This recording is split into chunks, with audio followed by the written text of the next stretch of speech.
It's 6 o'clock.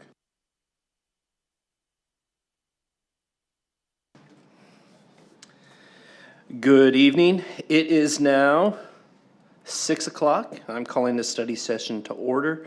Study sessions are limited to a commission discussion. No public comment is taken. No action or vote will be taken at this time. The study session serves as an opportunity for the commissioners to dialogue and provide feedback on a proposed item prior to a public hearing.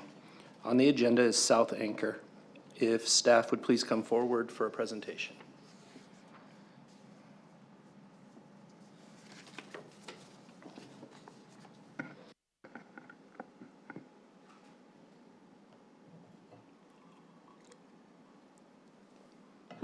All right, good evening, Commission. Please bear with me, I'm a little out of breath. I just ran over here from the other building to get here in time, so don't mind me. The case I have for discussion tonight is going to be for the South Anchor project. The site is located at the northwest corner of Gilbert and Elliott Roads within the Heritage District. Tonight, I'm specifically looking for feedback on the elevations, but also any general feedback you might have or site plan feedback or anything you would like to provide. All right, and with this site, the town does have a development agreement with the developer. Within that agreement, there are a handful of items to keep in mind while listening to the rest of the presentation this evening. There is a minimum of 14,600 square feet that's required for active commercial use along Gilbert and Elliott Roads. This does not include any residential amenity areas.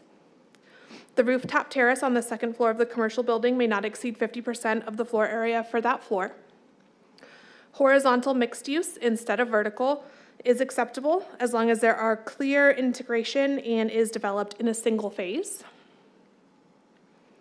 175 to 203 residential units are required. A minimum of 287 parking stalls are required. That is dependent on the uses for the building and what's required per the parking code, plus an additional 45 public parking spaces. Parking structures shall be built on the site.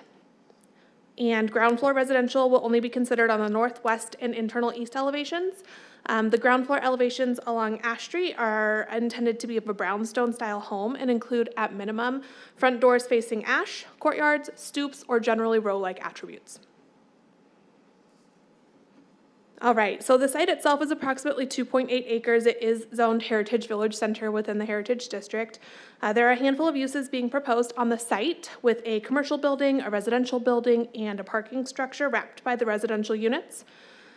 The commercial building is located at the hard corner of Gilbert and Elliott Roads, and it will be 2 stories. It will contain restaurant and retail uses, and the commercial components of the site total 14,600 square feet. The residential building will wrap a parking structure that will hold approximately 359 parking spaces. The residential building will be 4 stories tall. It'll include studio, 1-bedroom, and 2-bedroom units. There are currently 175 residential units proposed, which is within the limits of the development agreement. Between the 2 buildings, there will be a Paseo-style walkway with sidewalk seating and festival lighting overhead, creating a connection between the 2 uses. There will be 1 access point to the site from Gilbert Road, and it'll lead to a handful of surface parking spaces, as well as the entrance to the parking structure. As proposed, there are 367 parking spaces. 332 of those spaces are required to park the site, but per the development agreement, 45 additional public parking spaces shall be included, bringing the required parking to 377 spaces. The applicant has applied for a parking reduction to the commercial portion of their site for the 10 spaces they're missing. The application meets the requirements for an administrative use permit, and it has gone through 1 review with staff at this time, with a resubmittal just received yesterday. All right, the applicant is proposing Chinese pistache trees along Elliott, Gilbert, and Ash, which are the preferred street theme tree in the area. They're also proposing live oak trees along the alleyway on the north side of the property, which are not part of the landscape palette within the Heritage District Design Guidelines, so that would be need to be approved by you guys. All right, and before we dive into the elevations, I thought it'd be important to show the progression of the project over the last 4 years. The images here were provided as part of the RFP process that the developer submitted to the town in 2021. The largest picture on the top right shows the corner of Gilbert and Elliott Roads, creating a focal entry point and providing a sense of arrival to our downtown area. The image on the top left was the concept for the corner of Elliott and Ash. Right, this slide here is showing some images from the 2023 design review submittal, which was placed on hold. You can see the colors and materials have changed from the RFP proposal, but they're still within the Heritage District design guidelines. The top left picture is showing the corner of Gilbert and Elliott, and while the more grand elements from the RFP concept are missing, the 4-story height is still providing a sense of arrival and would have allowed for the installation of a rooftop sign, which was always envisioned for this corner. The previous version would have provided this previous version would have provided 2 access points to the site also, which is different from what is currently proposed. One would have been from Gilbert and one from Elliott. The top right image is showing that entrance to the parking structure from Elliott Road. All right, so that brings us to today. This slide is providing renderings for the commercial building. It's proposed at 2 stories, which no longer allows for that rooftop sign. Per our land development code, the building must be at least 3 stories to utilize a rooftop sign. The commercial building is separate from the residential uses, and as I mentioned earlier, are separated by that walkable paseo with festival lighting and sidewalk furniture, which does provide some integration between the residential uses and the commercial uses. The colors and materials are similar to the 2023 version, with a heavier use of metal for the commercial portions, leading into a primarily brick and stucco use for the residential buildings. All right, and here are some renderings for the residential building. It's a combination of brick and stucco, with the brick being the primary materials along Elliott Road and used for pop-out features along Ash, ultimately tapering to the first floor along the alleyway. Seen here is the corner of Ash and Elliott on the top left, where there's still a retail use being proposed. The corner of Ash and the alley can be seen on the bottom left, and the top right is an image of the proposed row home style units along Ash.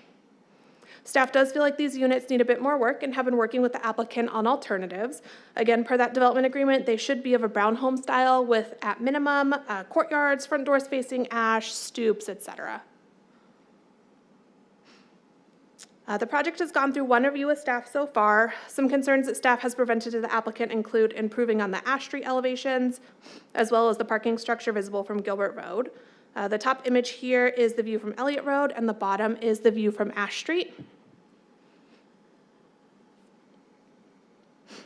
And then the top image here is the view from the alley, and the bottom is the view from Gilbert Road, providing a view of that parking structure. All right, and as I mentioned earlier, we did receive their second submittal yesterday, and although we haven't had the opportunity to review it yet, I did want to provide those updated images for you this evening. You can see the height of the Gilbert and Elliott corner has been slightly increased from 30 feet to 35 feet. And the metal from that structure has been integrated into the rest of the site by utilizing it as a roofline cap and along the first floor of Elliott Road. The top image is the view from Elliott, the bottom is the view from Ash, where a small portion of steps have been added to the units to try to give it that stoop-like feel. And then seen here are the updated elevations for the alley on the top, and the bottom is the view from Gilbert Road. Again, we haven't reviewed this yet formally, but some comments that may be given back to the applicant would be regarding that parking structure, which still feel like needs a little bit of work. All right, and then this is just a closer look at the colors and materials for the project. And then this is the floor plan for the first floor. There's 5,470 square feet of retail, 3,930 square feet of restaurant, and 10,860 square feet of residential indoor amenities. There are also 8 surface parking spaces, 33 garage parking spaces, and a ride share zone on that first floor.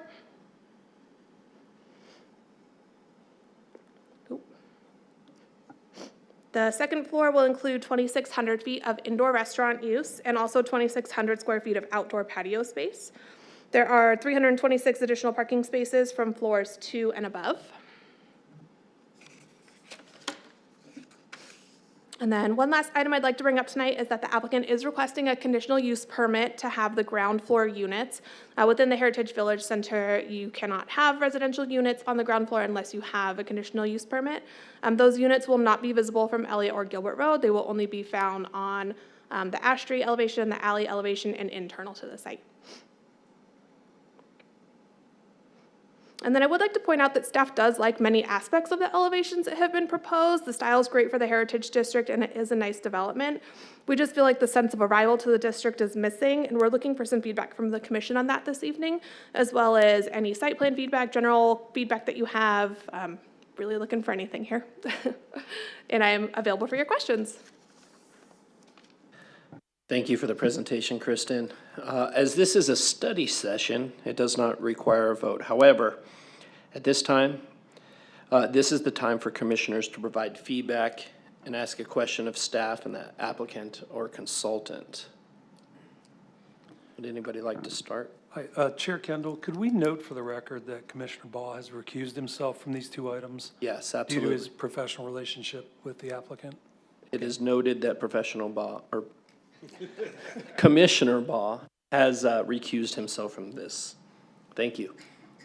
Would anybody like to start?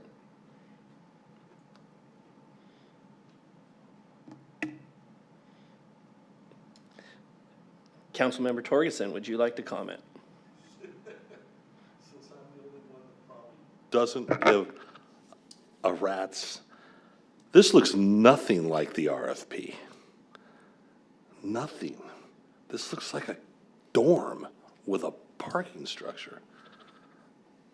I'm assuming that overall staff is not thrilled. Could I get a yay or a nay? It has gone through some changes. I know that the elevations were brought up in the establishment of the development agreement, and that's when the proposal to have horizontal mixed use versus vertical mixed use was permitted in the appropriate circumstances. Personally, I would like to see more of a sense of arrival, such as the RFP. There's no sense of arrival. I saw this in Van Nuys as an apartment building. It's, I mean, it is an apartment building. yeah, but it's not the heritage. I mean, I'm looking at this. This is where you guys get to excel. I want to hear you cut loose because I'm looking at this and it looks, to pick it apart, it's like you have to put a body back together and do an autopsy. It looks nothing like what was proposed years ago. It's terrible. I'm just being frank. I mean, I don't mean to hurt somebody's feelings and say their baby's ugly, but their baby's ugly. And I feel that hopefully that makes you guys feel a little bit freer to say something because, wow. I'm wow. Commissioners? Commissioner Bigelow? So, with that being said, I actually feel more uncomfortable to express my opinions. No, I'm kidding. It really does look completely different from what was submitted, and looking at the textures and the materials that are being used, I mean, brick is expensive, steel is expensive. This just looks a lot more modern, a lot more bland, and it doesn't look near as inviting as the original renderings do. Especially when you're looking at the elevations off of Ash and on the backside of the building, and the main focal point if you're leaving the Civic Center headed north, and as you're approaching Elliott, this is the first thing you're gonna see, and then right afterwards is that parking garage, which is just white stucco. I think they need to come back with, if they want to lean in, this looks like more like a Chicago, New York style high-rise building. It doesn't have enough greenery. The other one looked more like an invitation to down the Heritage District. It was a lot more inviting. I would love to see a version of the two combined it, or just something that was more, this doesn't even look more cost effective. Do we know why they completely changed the design? Chair Kendall, Commissioner Bigelow, I don't know why the design changed from the RFP to what was submitted in like 2023 and currently. I do know that the move to horizontal versus vertical was cost-based for construction. And could they have done that but kept a similar design? And I don't expect it to be exactly the same, but will you go to the parking garage that we're gonna see from Gilbert Road? That's the biggest thing, is just looking at it from this angle. I mean, our parking garages are actually very good looking for what parking garages are, and if a parking garage has to go here because of where it's gonna just fit for entrance and for safety and all those reasons, I mean, some of the renderings got plants. They at least need to put planters, put some greenery, do some art. And then on the very corner of Gilbert and Elliott, do something to make it look more inviting. I know they don't meet the requirements to have the rooftop sign anymore, and they probably really wanted that. I feel like since they're not getting that, I don't know, it just doesn't seem very inviting. It seems very, the Hale Theater did a really good job of making one building look like several different buildings, even though it has the same use concept. And here, this is such an important, I would say, sacred piece of land that's really been preserved for a long time. It would be nice if we could break it up a bit and make it look more of like a mixed-use product rather than an apartment complex that has retail. Does that make sense? It does, thank you. Okay.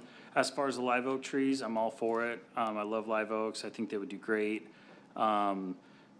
Conditional use for the ground floor residential, it makes sense because that is residential, facing that direction into the neighborhood.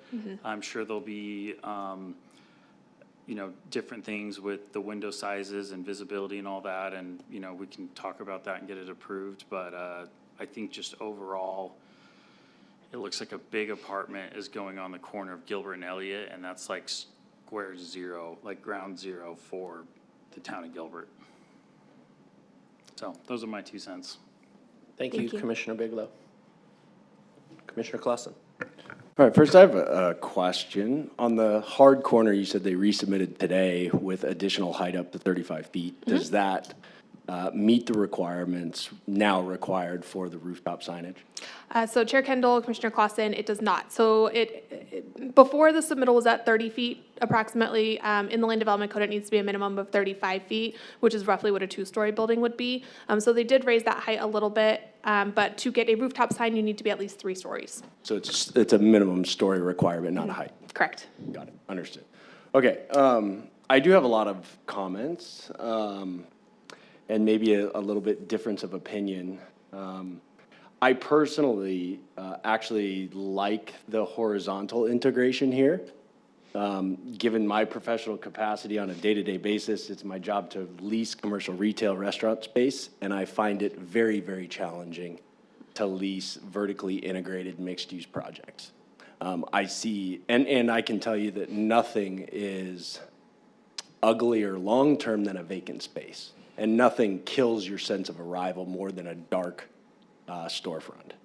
So I think giving this project the best opportunity for success from the retail and restaurant, mandatory 14,600 feet on the corner, is a very crucial step in seeing a overall successful project. So I think what they've proposed today with the horizontal integration lends itself better to a successful retail restaurant component. And I think it, you know, it could do a little bit better of delineating the identities between the two. I do think you lose some of the identity of the retail, even though you have the different elevations. You do lose some of the identity because there's so much overlap on the material choices. So that's my opinion on the retail, the restaurant components. I do like the horizontal. The parking garage, I do think is a big issue, more from a visibility standpoint. The primarily stucco exterior is very visible from Gilbert Road, and it does seem very blank and uninspired, which does detract from the pedestrian experience and, you know, probably fails to meet the design guidelines of and emphasis on visually engaging strategies. And I do think for the benefit of the applicant, they should try and activate and make that garage, you know, an appealing thing to look at, because that's going to help drive people to the south, right? Right now, driving people south of the railroad tracks has always been a challenge, and so, you know, you want to create moments, even if it's on a parking structure, that's going to help draw people south. I do think the residential overall, they've included some features that are good first steps. The pop-out features along Ash. I do think the pop-out, like first 3 stories, I should say, on Ash I think that's like a positive step, but I do feel the design lacks sufficient articulation. I do like the steps that were added. But, you just want to create more of a welcoming residential character that right now it kind of lacks. I do like the addition of the steps. And I think overall, that's kind of the theme on the residential. It does lack the character and charm overall. I think that you'd want to see that, you did see in the original application, but there are elements that I do enjoy about it too. Okay. Thank you. Commissioner Meehan? I was just gonna add one a question that I had, or thought. This reminds me of that other project that Commissioner Ball was part of, where it just was long and the same and had a little bit of dimension, but it was, I don't know. There's a lot of money and time that goes into these things, and just even the elevation on Elliott Road, where they have that one section in the middle that's kind of different. Doing something simple like that, and then adding more greenery goes a long way and is the cheapest way to make it cost effective, but also change the overall look and feel. That was one thing. The second thing, I think that what Commissioner Clausen said about about the commercial space and renting it, like that stuff is very important, and I don't know anything about how that works, but we want this to be built and then stay in business. And so I think looking at it from that aspect, it is very important to have residential here, have higher density and people shopping, eating, just living in the district. And with that being said, I know a while ago we were shown some renderings of a windy bridge going over the railroad tracks from this section to Water Tower Plaza. Is that still in the works? Is that still an idea? I don't know, but Sydney might know. Are you referring to a paseo? There's several paseos, and I'm wondering if they're all gonna connect. That was actually something I wrote down, yeah. Yeah, Chair Kendall, you basically covered it, and Commissioner Bigelow. So we have split that project. It's now called Water Tower Way into 5 separate capital improvement projects, and a portion of it is included with the Heritage Park. And we do have a specific project for that bridge, but it's about 10 years out. So it is in our capital improvement book. It's called Veterans Memorial Bridge, since it'll tie into Veterans Park. So it is still on the books, and it is in our capital improvement plan. We just have a phased approach to that. Gotcha. And this will kind of be the exit or start of the paseo that hopefully in 10 years will connect to Water Correct. Tower Plaza and the North Anchor. Okay, Correct. just want to make sure. Okay. I think that's it. It was really just the paseo and just, I don't know. Let's make it look as best as we can, because once it's built, it's never leaving. Thank you, Commissioner Bigelow. Commissioner Updike. So are we generally meeting all of the square footage requirements from the RFP? Sure. So Chair Kendall, Commissioner Updike, from the RFP, I'm not positive. From the development agreement, yes. The development agreement Yeah. is the most recent requirements. The concept of wanting this row house look and feel to the residential, was that a condition of the RFP when it went out? Or did that come about after seeing the renderings and being inspired by the renderings? I don't know. I'm sorry, Dan, do you know? Sure. Thank you. My pleasure. Chair and Commissioner Updike, we wanted to make sure on the west side of this building, facing the Lacey Track residential area, that there was some kind of aesthetic look that would complement the area, recognizing that the residential units in the Lacey Track represent a substantial historical context. Not that it's in a historical district, but it is a building stock that was built a very long time ago. And as a result, through the 2018 redevelopment plan, there was a lot of conversations about when these sites develop and they face the residential, in what way will they articulate, will they complement, will they sort of add value, if you will. And so this concept of row house was not baked into an RFP, but through conversations with the developer and staff, this concept began to sort of take shape and form. And in that shape and form, the row house concept, where there was either a step up or some kind of unique articulation such that it wasn't just a sheer wall that they were looking at, you know, from a residential perspective, looking east, was kind of the thought process going into our discussions with this developer. Does that address your question? Yeah, that does. That's very helpful. And we do have a lot of unique architecture within Lacey Track. So I think that was a thoughtful consideration to kind of have that honoring of some of the historical old town residences that we have here in the Heritage District. Even the updated rendering, which I know you haven't had a moment to really evaluate, does not feel row house to me. I know we've added maybe a step or two. It's hard to determine from the elevation. Still not any sort of a significant approach. It's not visually saying row house to me. We have very regimented lines, very consistent materials and textures, which I think is why we're feeling the apartment complex concept. I think the notion that Hale Theater, great example, there's opportunities here to, even though we are sticking with the horizontal mixed use, we can still create more dimension, more texture. We can mix more materials. That would, I think, help. This is very, very, very regimented. It feels regimented to me. I don't like the garage. I also don't love more like recent concepts that will just put a mural on everything.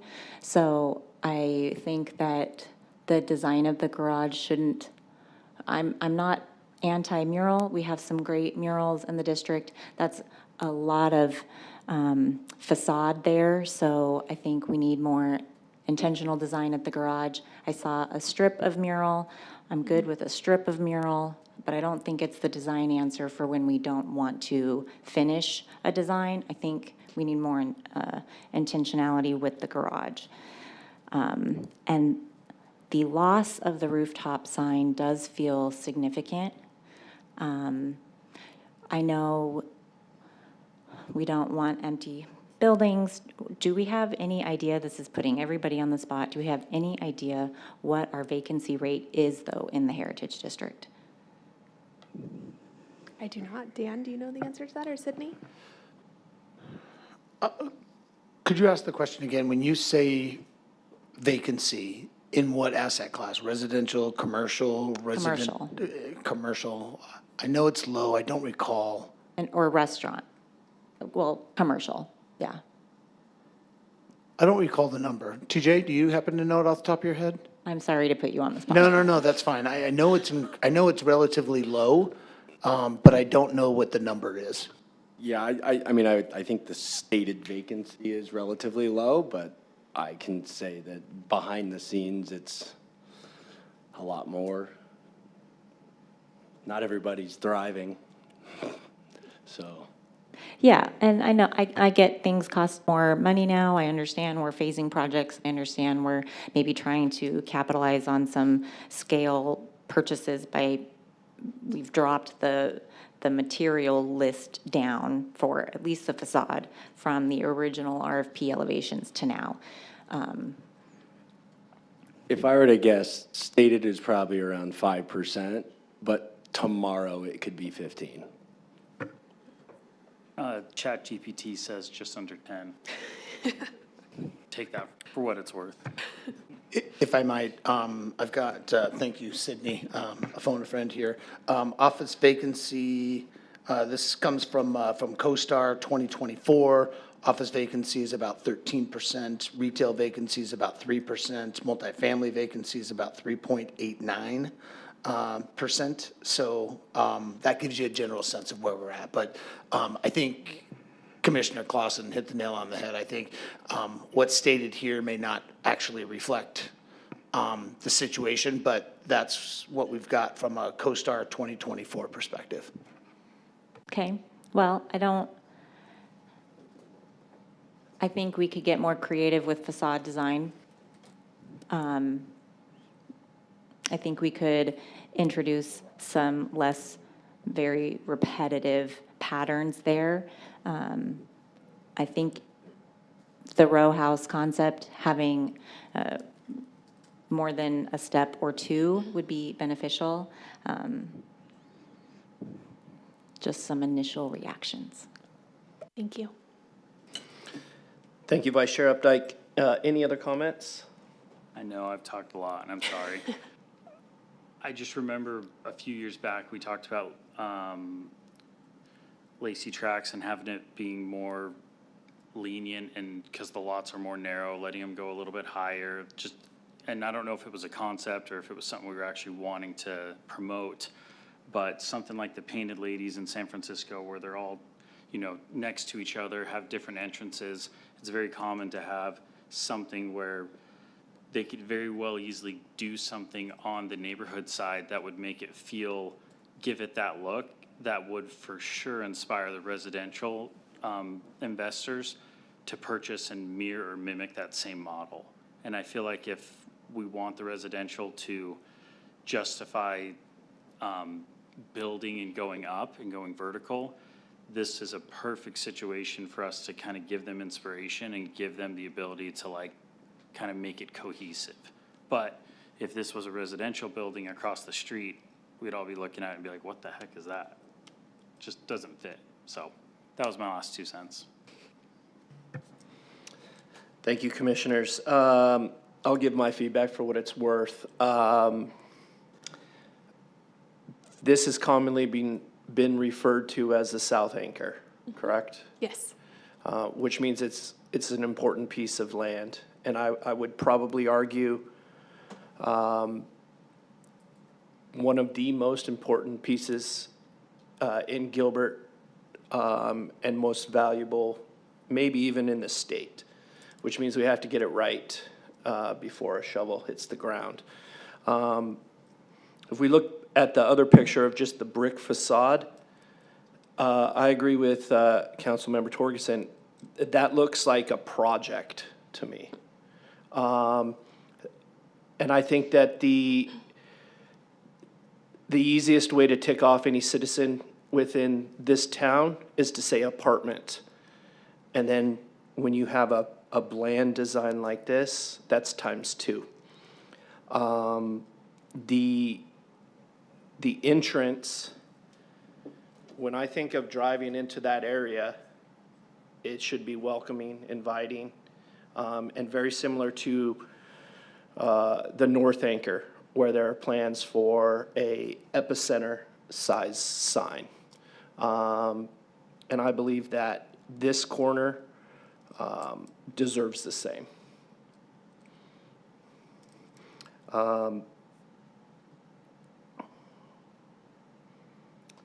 I don't even think we need to talk about things like parking or anything like this. I think that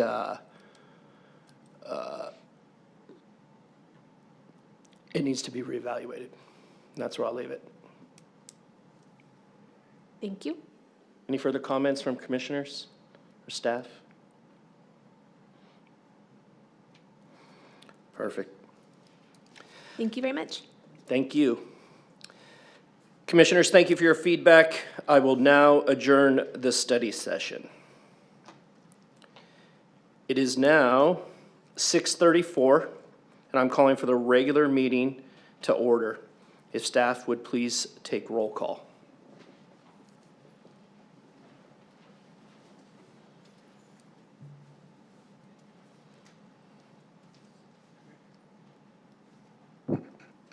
Chair Kendall, I think we're waiting for Commissioner Baugh to join us before we do the roll call. So if you would mind just a moment before you. conducting the roll call. Absolutely.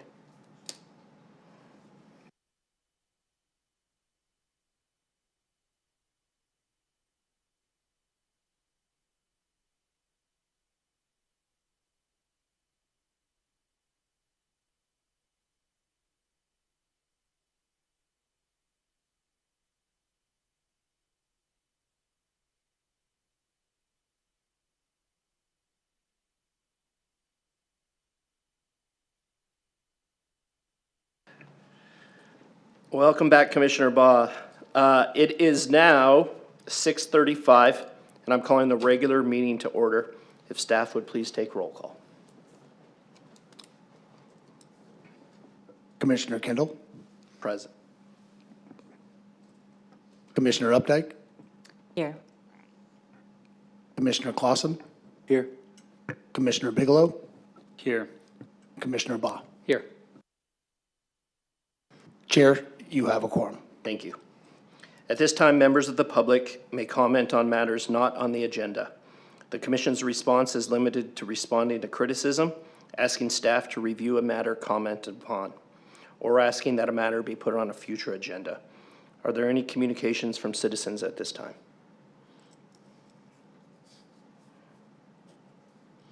Hearing none, we'll now move into administrative items. Consider approval of minutes for the regular meeting held on February 19th, 2025. Are there any edits the commission wishes to make?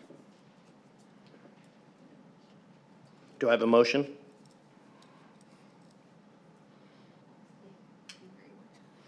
To approve minutes. February 19th. I move to approve the minutes from February 19th. Do I have a second? I'll second that motion. Please vote.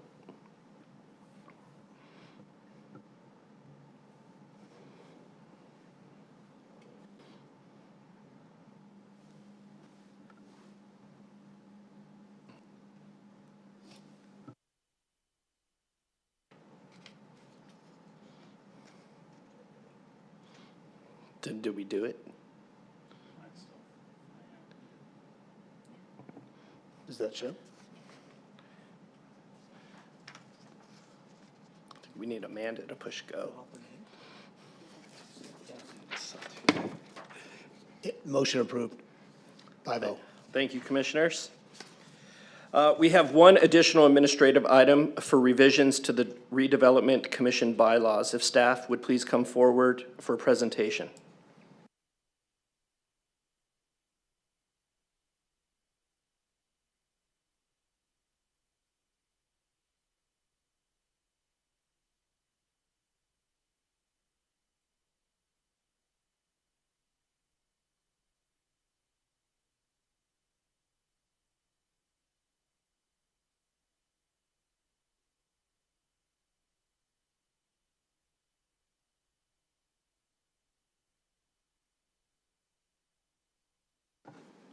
Good evening, Chair, members of the Commission. Thank you for standing by while we had some technical items. I just have a brief presentation for you to give you an update on this administrative item. So the request tonight is a recommendation of approval to the Town Council for the updated Redevelopment Commission bylaws.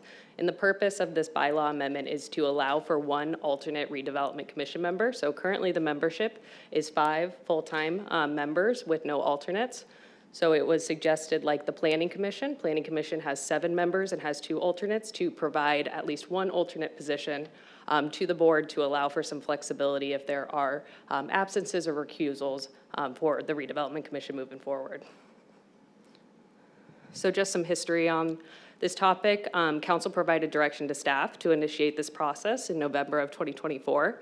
And since then, we've done some other administrative items to make sure we could get to this point prior to amending the bylaws.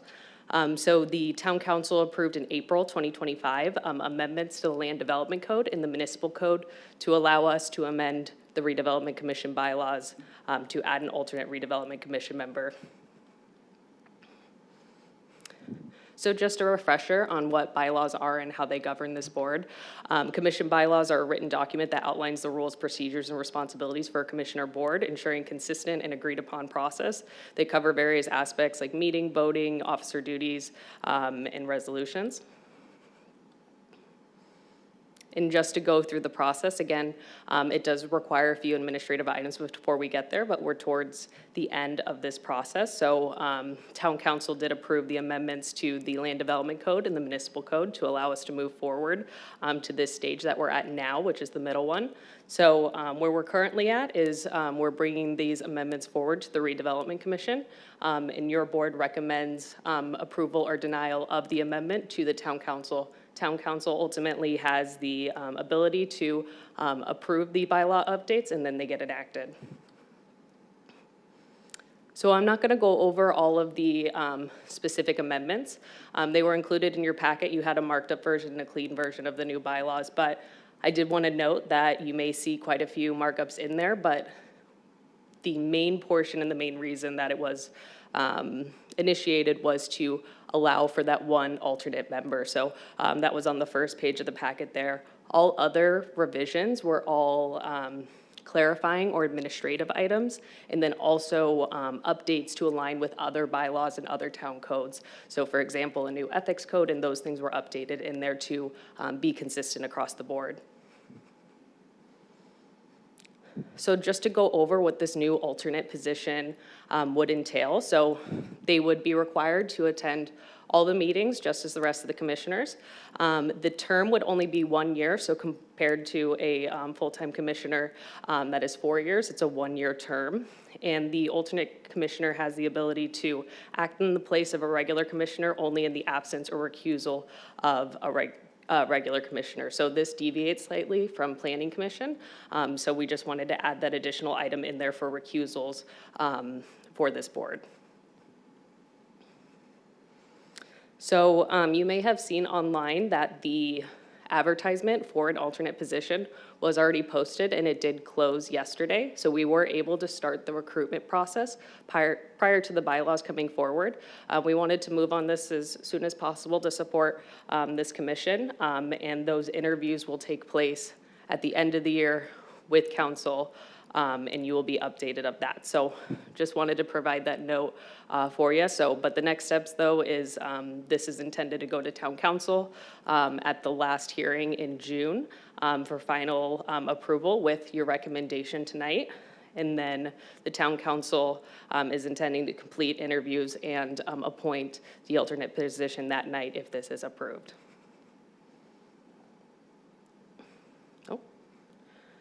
And again, we're just looking for a recommendation here, and I'm available for any questions if you may have them. Thank you, Sydney. Commissioners, any questions?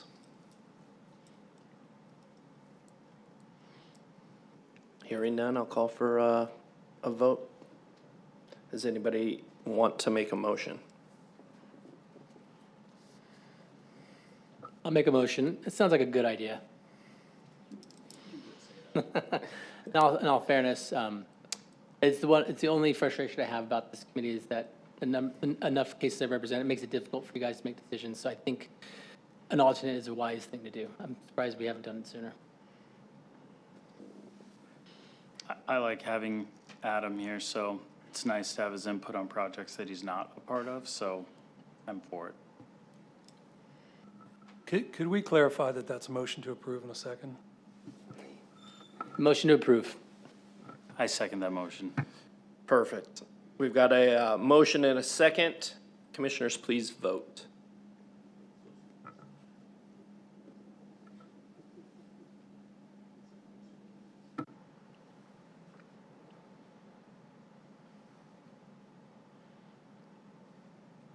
Who knew?